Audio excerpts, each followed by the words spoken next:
swings. That's wow, কি match রে বাবা!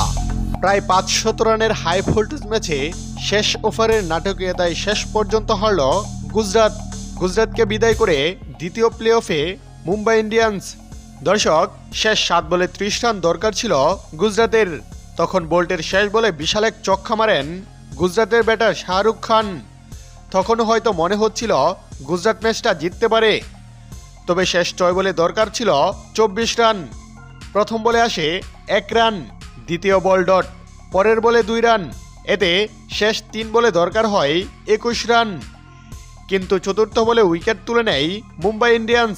এতে শেষ পর্যন্ত এলিমিনেটর ম্যাচে মুম্বাইয়ের কাছে 10 রানে হেরে এবারে আইপিএল থেকে বিদায় নেয় গুজরাট। দর্শক, এর আগে মুম্বাইয়ের দেয়া 228 রান করতে নেমে গুজরাট শুরুটা দুর্দান্ত করেছিল। সাই সুদর্শনের ব্যাটিং জোরে মনে হচ্ছিল এক পর্যায়ে ম্যাচটা জিতেই যেতে পারে গুজরাট, কিন্তু শেষ পর্যন্ত হলো না।